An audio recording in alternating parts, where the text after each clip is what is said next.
नमस्कार. आज आपण अशा एका गोष्टीबद्दल बोलणार आहोत जी जी आपल्या प्रत्येक श्वासात आहे पण तिला आपण पाहू शकत नाही. बरोबर ओळखलं. आपण हवेबद्दल बोलतोय. ही एक अशी अदृश्य शक्ती आहे जी सगळीकडे आहे. चला तर मग आज तिला जरा जवळून ओळखूया. हा प्रश्न खरंच खूप इंटरेस्टिंग आहे नाही का?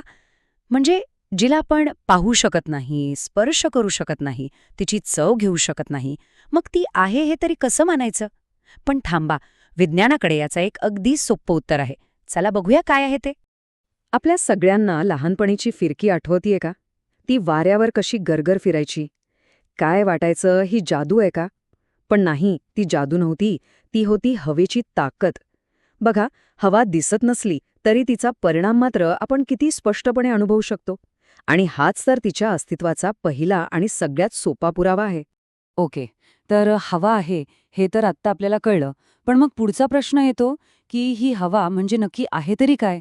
फक्त एक प्रकारची ऊर्जा की तिला स्वतःचं वजन, स्वतःचा आकार असं काही आहे? चला तर, आता हवेचे गुणधर्म काय आहेत याचीच ओळख करून घेऊया.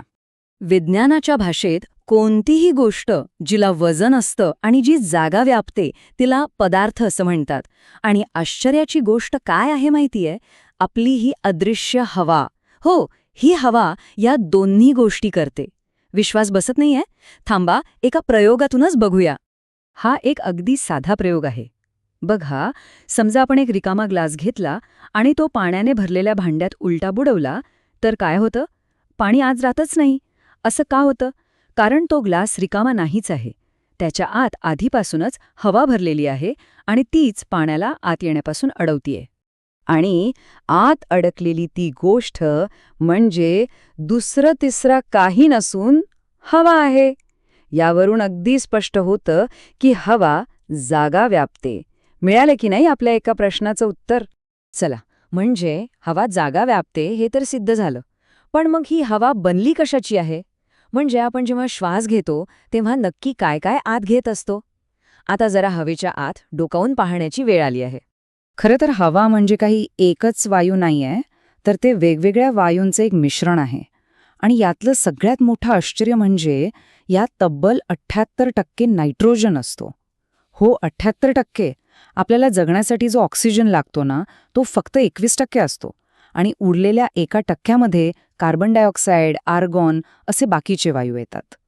78%? विचार करा जरा. आपल्यापैकी बहुतेकांना वाटतं की हवा म्हणजे ऑक्सिजन, पण सगळ्यात जास्त तर नायट्रोजन आहे. आहे की नाही इंटरेस्टिंग? बरं, या नायट्रोजन आणि ऑक्सिजनशिवाय हवेत अजूनही काही गोष्टी आहेत.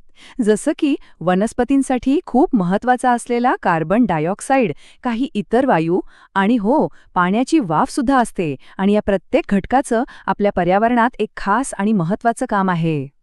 आता या सगळ्या वायूंमधून आपण त्या एका वायूवर लक्ष देऊया, ज्याच्याशिवाय आपलं पानही हलू शकत नाही. अर्थात ऑक्सिजन. ऑक्सिजन फक्त आपल्या श्वासासाठीच नाही, तर तो अजून एका गोष्टीसाठी खूप गरजेचा असतो. ती म्हणजे ज्वलन. हो, सोप्या भाषेत सांगायचं तर ऑक्सिजन नसेल तर आग लागूच शकत नाही. हे समजून घेण्यासाठी हा मेणबत्तीचा प्रयोग बघा.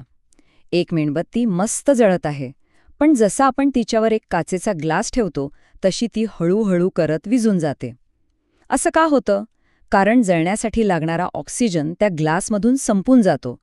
यावरून हेच सिद्ध होतं की कोणत्याही गोष्टीला जळण्यासाठी ऑक्सिजन हवाच. आत्तापर्यंत आपण आपल्या आजूबाजूच्या हवेबद्दल बोललो, पण हवा फक्त इथेच नाहीये. ती अशा ठिकाणीही लपलेली आहे जिथे आपण विचारही केला नसेल, जसं की पाणी आणि माती. चला, तिचं हे लपलेलं अस्तित्व शोधूया. इथे बघा, दोन वेगवेगळ्या गोष्टी पण त्या एकच सत्य सांगतात.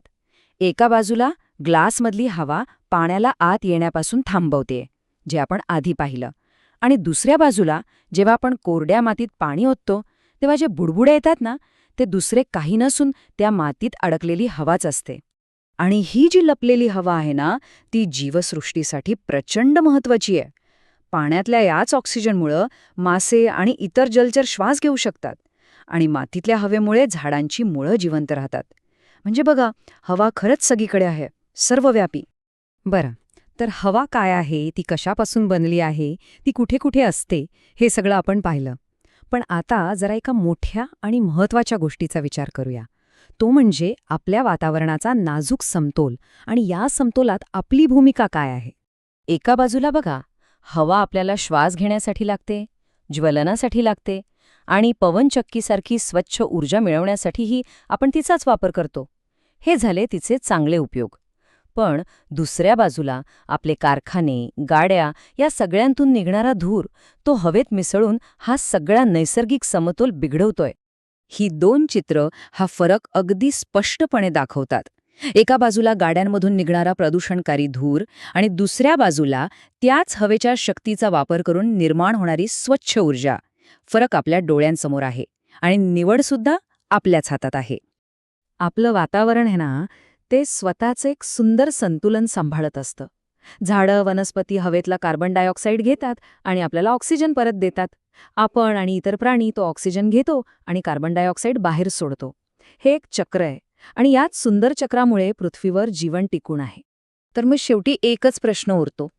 ही अदृश्य हवा, हे वातावरण आपल्याला जगण्यासाठी सगळं काही देतं, अक्षरशः जीवन देतं.